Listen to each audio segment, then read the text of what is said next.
அனைவருக்குமே வணக்கம். சற்று முன் கிடைத்திருக்கக்கூடிய ஒரு மிக மிக முக்கியமான செய்தி ஒன்று வெளியாகியுள்ளது.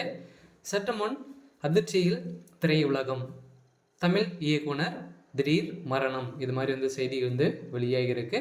ஸோ இதை பற்றி தான் இந்த வீடியோவில் நம்ம முழுமையாக பார்க்க போகிறோம். ஸோ அதுக்கு முன்னாடி நம்ம சேனலுக்கு இப்போ தான் நீங்கள் முதல் முறையாக வந்திருக்கீங்க அப்படின்னா ஸோ மறக்காமல் நம்மளுடைய சேனலை சப்ஸ்கிரைப் பண்ணி சப்போர்ட் பண்ணுங்கள். ஸோ வாங்க வீடியோக்குள்ளே போகலாம். ஸோ பார்த்தீங்கன்னா திரையுலகமே காலையில் பார்த்தீங்கன்னா திடீர்னு திரையுலகத்தில் ஒரு முக்கிய இயக்குனர் திடீர்னு மரணமடைந்த சம்பவம் திரையுலகத்தையே பெரும் அதிர்ச்சி ஆழ்த்தியிருக்கு. ஸோ இதன் அடிப்படையில் பார்த்தீங்கன்னா அங்கு நடைபெற்ற ஒரு மிகப்பெரிய கலவரத்தினால பார்த்தீங்கன்னா இவருக்கு வெட்டுக்குத்து ஏற்பட்டதாகவும் ஒரு பரபரப்பான செய்தி வெளியாகி வருகின்ற நிலையில் ஸோ இதன் அடிப்படையில் தான் பார்த்தீங்கன்னா இவர் சிகிச்சை பலனின்றி இவர் சிறந்ததாக மருத்துவ குறிப்பில் பார்த்தீங்கன்னா வெளியிட்டிருக்காங்க. ஸோ இதன் அடிப்படையில் தான் யார் திரையுலகத்தில் இயக்குனராக இருக்கக்கூடியவர் இருந்துட்டார் அப்படின்னு பார்த்தீங்கன்னா ஸோ திரையுலகின் அதிர்ச்சியில் ஒரு கிடாவின் கருணை மனு என்ற நபர் பார்த்தீங்கன்னா இயக்குனர் காலமானார். இதன் அடிப்படையில் தான் கடந்த 2017ஆம் ஆண்டு வெளியிட்ட ஒரு கிடாவின் கருணை மனு என படம் ரசிகர்களிடையே நல்ல வரவேற்பை பெற்று தந்தது. இந்த படத்தை தொடர்ந்து நீண்ட நாட்களுக்கு பின் கடந்த ஆண்டு சத்திய சோதனை படத்தை இயக்கினார்.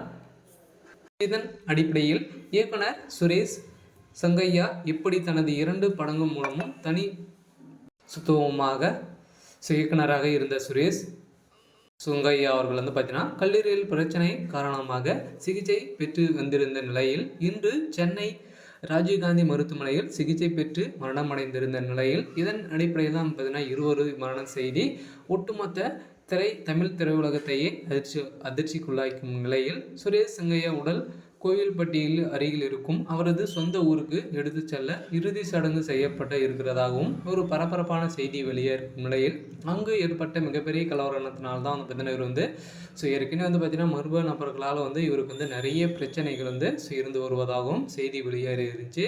ஸோ இதன் அடிப்படையில் தான் பார்த்தீங்கன்னா திரையுலகத்தில் இருக்கக்கூடிய முக்கிய புள்ளிகள் அனைவருமே இவர் மீது பார்த்தீங்கன்னா கண்டனம் தெரிவித்து வந்திருந்த நிலையில் அவருக்கு ஏற்கனவே உடல்நிலை சரியில்லாத காரணத்தால் தான் பார்த்தீங்கன்னா அவருக்கு கல்லீரல் பிரச்சனை இருக்குது அப்படின்ற மாதிரி தான் சொல்லியிருந்தாங்க. இதன் அடிப்படையில் தான் அவர் சிகிச்சை பெற்றிருந்த நிலையில் திடீர்னு பார்த்தீங்கன்னா சற்று முன் மரணம் அடைந்த சம்பவம் பெரும் அதிர்ச்சியாளி ஆகியிருக்கு. இதன் அடிப்படையில் தான் பார்த்தீங்கன்னா தமிழக முதல்வர் திமுக சேர்ந்த அமைச்சர்கள் அனைவருமே பார்வையிட்டு மாலையை அணிவித்து பார்த்தீங்கன்னா மரியாதை செலுத்தி வரும் நிலையில் அவருக்கு பார்த்தீங்கன்னா இன்று இயற்கை எழுதிய அவருக்கு நல்லடக்கம் செய்ய போகிறாங்க. இருந்தாலும் என்ன நடக்க போகுது அப்படின்றத வெயிட் பண்ணி பார்க்கலாம்.